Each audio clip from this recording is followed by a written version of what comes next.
Assalamualaikum warahmatullahi wabarakatuh. Kita ketemu lagi di mata kuliah Sosiologi Pedesaan. Apa kabar kalian semua? Saya harapkan kita semua dalam keadaan sehat walafiat ya, di tengah pandemi corona yang nggak tahu sampai kapan. Sebab saya lihat di TV banyak sekali ya mutasi corona ini, jenisnya juga berbagai macam ya. Kita doakan semoga wabah ini cepat berlalu. Baiklah, pada minggu ini saya akan membahas tentang bagaimana struktur sosial masyarakat pedesaan, kemudian interaksi masyarakat pedesaan, dan terakhir tentang kelembagaan masyarakat desa.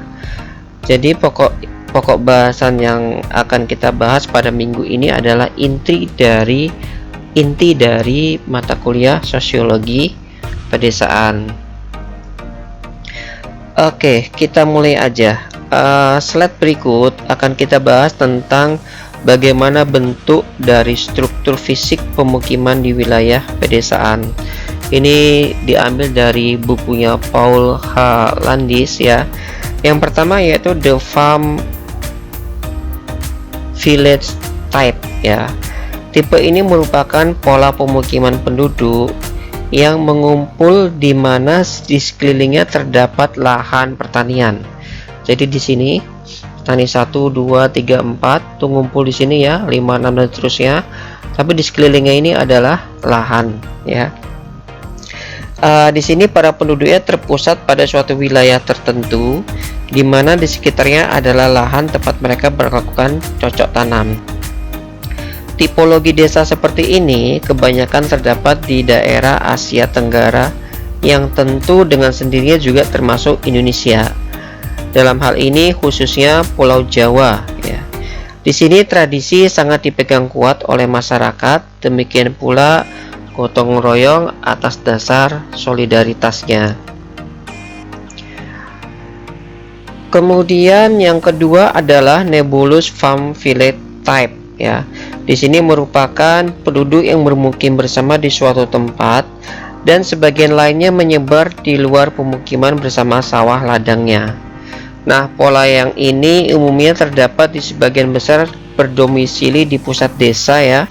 Namun ada beberapa yang bertempat tinggal di luar desa atau di kebunnya.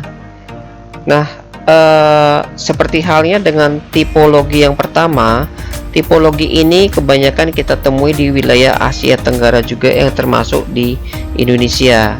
Yang dalam hal ini khususnya terdapat di wilayah Sulawesi Selatan, Pulau Jawa, ya, dan sebagainya. Nah, di sini juga faktor tradisi, gotong royong, ya, kohesi itu masih sangat kuat. Untuk khusus daerah ini ada beberapa pertimbangan kenapa mereka tinggal di kebun. Yang pertama, jarak akses dari desa ke kebun ini sangat jauh. Kemudian ditambah dengan hanya bisa ditempuh dengan jalan kaki, ya. Kemudian yang kedua, dengan pertimbangan mereka ingin sekalian merawat tanamannya, karena seringkali mereka menanam yang panen orang karena tidak ada yang menjaga, seperti itu.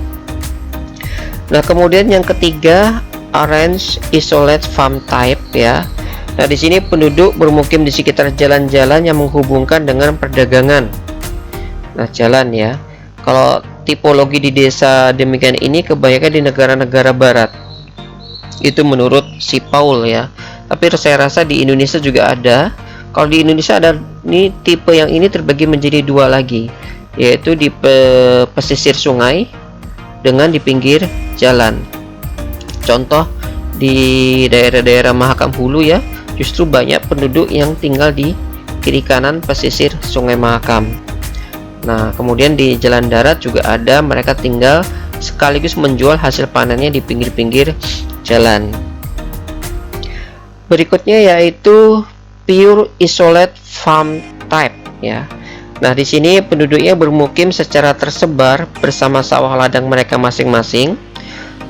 Pola ini juga ada di daerah tertentu, terutama daerah-daerah pedesaan yang letaknya dari wilayah perkotaan tuh jauh ya. Nah, di sini slide-nya itu di ilustrasinya saya ambil dari gambar dunia ya, mengikuti template dari PowerPoint-nya. Anggap aja ini apa namanya, pola pemukiman penduduk yang tersebar gitu. Kemudian tipologi ini banyak di negara barat juga dalam hal tradisi, dinamika pertumbuhan, orientasi produksi, serta keadaan itu individualisme semua, sama seperti terdapat pada desa-desa yang ketiga tadi ya. Kemudian dalam perkembangan setiap desa di atas, untuk sampai klasifikasi tingkat perkembangan desa tertentu itu tuh diukur atau dinilai berdasarkan indikator-indikator tertentu yang ada pada setiap desa tersebut. Indikator tersebut berasal dari berbagai unsur sosial pokok yang terdapat dalam masyarakat desa tersebut. Saya cek dulu, kadang-kadang sudah ngomong banyak tapi tidak terekam. Ini aja sudah mengulang sampai 3 kali ya. Inilah agak repotnya menggunakan video dan suara. Oke, saya lanjut. Nah, sekarang kita kembali membahas struktur sosial masyarakat desa. Kalian masih ingat apa itu struktur sosial? Ya, struktur sosial adalah dipahami sebagai suatu bangunan sosial yang terdiri dari berbagai unsur pembentuk masyarakat. Unsur-unsur tersebut saling berhubungan satu dengan yang lain dan memiliki fungsional gitu ya. Artinya, kalau terjadi perubahan di salah satu unsur, maka unsur lain akan mengalami perubahan. Nah, di sini unsur pembentuk masyarakat dapat berupa manusia atau individu yang ada sebagai anggota masyarakat, tempat tinggal atau suatu lingkungan kawasan yang menjadi tempat di mana masyarakat itu berada, dan juga kebudayaan serta nilai dan norma yang mengatur kehidupan bersama. Nah, struktur sosial suatu masyarakat itu sesungguhnya merupakan proses sosial dan alamiah yang berlangsung dalam waktu yang sangat panjang. Jadi struktur sosial dalam suatu masyarakat itu sebenarnya akan memiliki fungsi ya. Struktur sosial juga merupakan instrumen masyarakat yang menyelenggarakan tata kehidupan secara menyeluruh dalam segala aspek kehidupan. Kemudian struktur sosial juga merupakan karakteristik yang khas dan dimiliki satu masyarakat sehingga dapat memberikan warna yang berbeda dari masyarakat lainnya. Struktur sosial juga berfungsi sebagai rantai sistem dalam penyelenggaraan setiap aspek kehidupan sehingga menjadi teratur dan harmonis. Nah, seperti yang sudah saya jelaskan tadi, serta beberapa slide yang sudah saya jelaskan minggu lalu, bahwa struktur sosial itu terbagi menjadi dua ya, yaitu diferensiasi sosial yang sifatnya horizontal dan stratifikasi sosial yang sifatnya vertikal. Berikut ini adalah contoh yang pada umumnya banyak terdapat di wilayah pedesaan berdasarkan beberapa hasil observasi. Bentar ya, saya cek dulu masih kerekam apa enggak. Oke, masih. Repot ya kayak gini. Nah, yang pertama yaitu berdasar jenis kelamin. Ini yang banyak umum di pedesaan ya. Struktur sosial yang ini disebut diferensiasi sosial ya. Kenapa? Karena jenis kelamin tergolong sebagai bentuk diferensiasi sosial karena jenis kelamin tidak dapat menunjukkan perbedaan tingkatan. Laki-laki dan perempuan. Nah, ini posisinya horizontal atau setara ya. Jika laki-laki dapat melakukan pekerjaan berat dan dianggap lebih kuat, sedangkan wanita tidak. Hal tersebut tidak serta-merta menunjukkan bahwa laki-laki lebih unggul daripada perempuan. Kondisi tersebut semata-mata merupakan kecenderungan alamiah yang ada pada masing-masing diri laki-laki dan perempuan. Pada wilayah pedesaan umumnya petani yang berjenis kelamin laki-laki memang seringkali mengerjakan pekerjaan yang berat. Misalnya nih, yang kita tahu dalam pengelolaan lahan itu terdapat ada beberapa tahapan seperti merintis, menggeburkan, pematangan lahan kemudian bercocok tanam, merawat tanaman, dan sampai panen. Hampir semua tahap biasanya dikerjakan oleh petani pria. Nah, petani wanita biasa mengerjakan tahapan keempat sampai panen. Intinya adalah membantu petani pria, namun tidak seberat pekerjaan yang dilakukan oleh petani pria. Yang kedua yaitu usia. Usia atau umur itu juga masih termasuk ke dalam diferensiasi sosial yang sifatnya horizontal. Dalam hal ini, usia masyarakat pedesaan sama halnya dengan masyarakat pada umumnya, yaitu usia balita, remaja, dewasa, sampai manula. Nah, pada wilayah pedesaan, di mana profesi masyarakatnya adalah petani, struktur sosial dalam hal usia, yaitu seorang yang dituakan atau sesepuh atau dihormati karena orang tuanya. Biasanya sih memang wajar yang muda menghormati orang yang lebih tua. Namun dalam hal ini lebih kuat penekanannya terhadap historis pengalaman hidup yang lebih berpengalaman. Misal pengalaman hal dalam bercocok tanam, pengalaman dalam hal melihat tanda-tanda alam, atau pengalaman dalam hal adat istiadat di daerah setempat. Struktur sosial berikutnya yaitu pemilik tanah. Pemilik dan penggarap. Di sini ada pemilik tanah, pemilik dan penggarap saja. Nah, ketiganya termasuk ke dalam stratifikasi sosial, di mana terdapat tingkatan atau pengelompokan sosial masyarakat. Dalam stratifikasi sosial ini terdapat struktur sosial yang menentukan peranan dari masing-masing individu. Struktur sosial yang terbentuk dari stratifikasi sosial itu yaitu dimulai dari lapisan atas, yaitu pemilik tanah. Nah, pemilik tanah ini sebagai pemilik lahan sawah yang digarap atau kebun yang digarap oleh petani pada stratifikasi yang ada di bawahnya. Peranan dari pemilik tanah ini sebagai penyedia tanah dan hanya bertugas sebagai mengontrol pelaksanaan kegiatan pertanian. Biasanya tipologi petani seperti ini adalah yang petani memiliki lahan yang luas, puluhan bahkan ratusan hektar. Kemudian lapisan di bawahnya lagi yaitu petani pemilik sekaligus sebagai penggarap.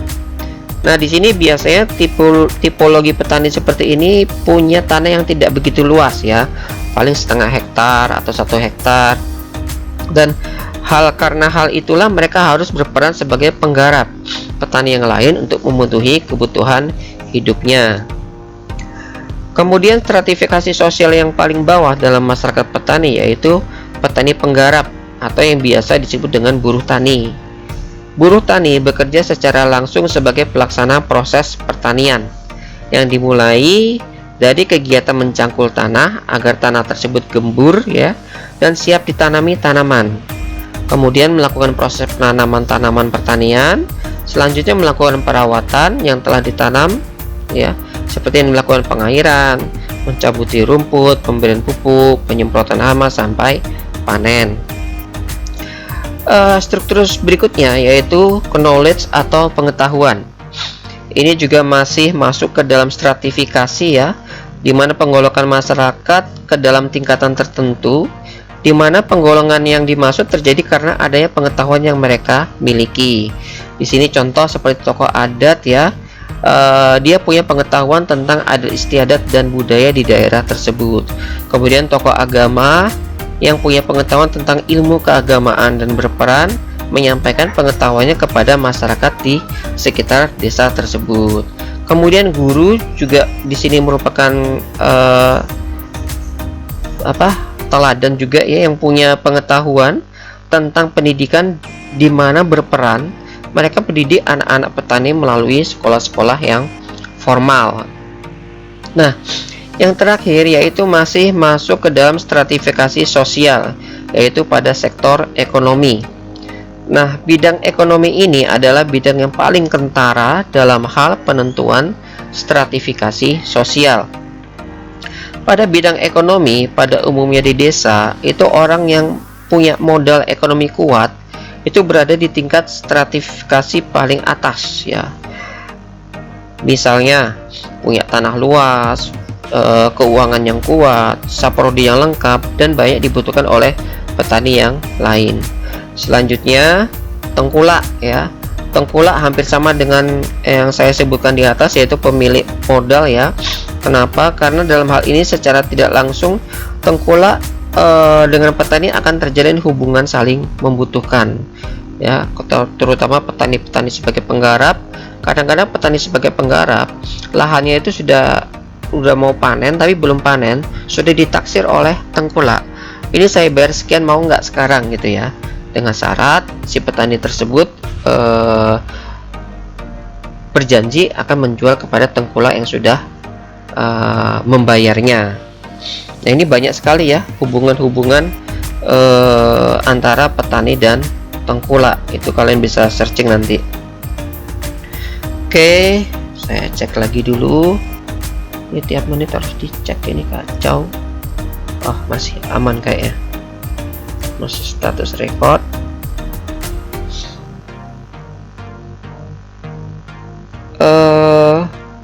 Setelah kita membahas tentang stratifikasi, sekarang akan kita bahas tentang interaksi masyarakat desa. Nah, berikut ini adalah berbagai pengertian interaksi sosial menurut para ahli ya, ada 6 ahli. Pertama, Gilin ya, menjelaskan interaksi sosial adalah hubungan dinamis antar perorangan atau kelompok. Itu menurut Gilin. Kemudian Homans, yaitu tindakan yang dilakukan oleh suatu individu dan menjadi stimulus bagi individu yang lain. Itu menurut si Homans ya. Kemudian Shaw, adanya pertukaran antar pribadi yang menunjukkan perilaku dan saling mempengaruhi. Itu menurut Shaw. Kemudian Clay ya, di sini menjelaskan bahwa interaksi sosial adalah merupakan hubungan komunikasi dan saling mempengaruhi. Nah, menurut Clay agak lebih jelas adanya komunikasi, ini benang merahnya. Kemudian menurut Bonner, hubungan dua orang atau lebih di mana perilaku individu mempengaruhi dan mengubah individu yang lain. Nah, ada saling mempengaruhi antar individu. Itu menurut si Bonner. Kemudian Kimball Young itu menjelaskan interaksi sosial adalah hubungan sosial yang dinamis, menyangkut hubungan antar individu, individu kelompok, dan kelompok dengan kelompok. Itu menurut Kimball Young. Jadi bisa kita simpulkan bahwa interaksi sosial adalah suatu hubungan komunikasi ya, atau hubungan yang terjadi baik antar individu dengan individu, ataupun individu dengan kelompok, ataupun kelompok dengan kelompok yang lain, yang bisa saling mempengaruhi dan mengubah sikap individu yang lain. Itu definisi dari interaksi sosial. Oke, kita sudah mengerti apa itu interaksi. Sekarang kita akan membahas seperti apa bentuk interaksi pada masyarakat pedesaan ya. Ini ada dua, yaitu asosiatif proses dan disosiatif proses. Asosiatif proses intinya itu adanya tentang kerjasama ya. Jadi interaksi akan menghasilkan yang namanya kerjasama. Contoh kalau di pedesaan, kerjasamanya dalam bentuk ada gotong royong ya, dalam hal apapun, mungkin dalam hal bercocok tanam. Ini judul skripsinya belum ada loh dek ya. Kerjasama yang antara petani, bentuknya seperti apa, misalnya si petani A, petani B gitu ya. Petani A punya lahan misal 5 hektar, kemudian dalam pengelolaan lahannya dibantu oleh petani B, C, D, E, F sampai Z ya. Nah, kemudian petani A tidak mengeluarkan biaya, tapi ada sistem bagi hasil dan lain-lain ya. Itu belum ada tuh penelitiannya ya, kalian searching aja. Kemudian siskamling, nah ini kerjasama dalam menjaga keamanan kampung. Nah, kemudian ada rewang. Rewang ini seperti ini, kalau kita punya hajatan, misal ada kawinan gitu ya. Nah, kemudian akan dibantu oleh tetangga-tetangganya ya, mulai dari bikin tenda, bahkan penyediaan bahan-bahan makanan. Nah, itu namanya sistem rewang. Demikian pula nanti kita akan membalas budi ya. Orang yang sudah dibantu akan membantu apabila orang tersebut punya hajatan. Kemudian dissociative proses, yaitu persaingan. Ada persaingan ekonomi, ada persaingan kekuasaan ya. Kalau persaingan ekonomi sudah jelas lah, kalian paham ya. Di sini ada persaingan kekuasaan, misal dalam hal pemilihan kepala desa ya. Nah, itu pastinya, tapi dalam artian yang positif. Sebetulnya ada lagi persaingan di sini ini dalam hal konflik ya. Cuma nggak saya jelaskan di sini soalnya rancu sekarang kalau membahas tentang konflik. Berikutnya yaitu lembaga sosial. Di sini merupakan pola aktivitas yang terbentuk untuk memenuhi kebutuhan hidup manusia. Nah, dalam masyarakat desa itu selalu ditemukan beberapa lembaga yang punya fungsi mengatur sikap dan tingkah laku para warganya, sekaligus merupakan pedoman bagi masyarakat dalam melakukan interaksi dengan yang lain dalam kehidupan bersama. Di bukunya Warren ya, dalam Jefta, itu lembaga sosial merupakan pola aktivitas ya yang terbentuk untuk memenuhi kebutuhan hidup manusia. Lain halnya di bukunya Summer itu mengatakan bahwa lembaga sosial adalah adat atau kebiasaan yang sistematis yang sederhana. Sementara di bukunya Selo Sumarjan ya, dalam Sukanto itu menjelaskan bahwa lembaga sosial merupakan fungsi dari perwujudan pola kebudayaan yang meliputi tindakan, ide, sikap, dan lainnya. Nah, di sini saya contohkan ada kelembagaan pendidikan, kelembagaan adat, dan lembaga ekonomi. Kelembagaan desa itu pada umumnya sangat kentara, yaitu kelembagaan adat yang paling kelihatan ya. Ada lembaga ekonomi dan pendidikan. Tugas dari lembaga adat itu membantu pemerintah desa sebagai mitra dalam memberdayakan, melestarikan, dan mengembangkan adat istiadat sebagai wujud pengakuan terhadap adat istiadat masyarakat desa. Itu fungsi dari lembaga adat. Kemudian lembaga ekonomi, misalnya seperti koperasi desa, maksudnya di desa ya, itu berperan untuk membangun dan mengembangkan potensi dan kemampuan ekonomi anggota pada khususnya dan masyarakat pada umumnya dalam meningkatkan kesejahteraan ekonomi dan sosial. Kemudian lembaga pendidikan seperti sekolah formal dari SD, SMA ya, kemudian non formal untuk petaninya ya, seperti penyuluhan ya, itu berfungsi untuk mempersiapkan anggota masyarakat dalam mencari nafkah dengan bekal keterampilan yang diperoleh dari lembaga pendidikan ya, seperti sekolah tadi ya, untuk mencetak agar kita ini siap bekerja, menanamkan keterampilan yang perlu bagi partisipasi dalam pemenuhan kebutuhan hidupnya. Nah, jadi dapat kita ambil kesimpulan bahwa lembaga sosial di pedesaan itu berperan dalam satu, membentuk pedoman dalam bertingkah laku ya, kemudian menjaga keutuhan masyarakat desa, pembentuk norma, dan mengenalkan pengetahuan. Baiklah, mungkin itu sedikit aja penutup dari saya materi minggu ini. Seingat saya ini kita sudah pertemuan keberapa ya? Seingat saya sih ini pertemuan, karena kita banyak kepotong dengan libur ya. Tapi nggak apa-apa, nanti kalau minggu depan masih ada waktu akan saya jelaskan di materi berikutnya. Tapi kalau nggak ada, berarti bahan UTS saya adalah bahan-bahan yang pernah saya jelaskan melalui YouTube.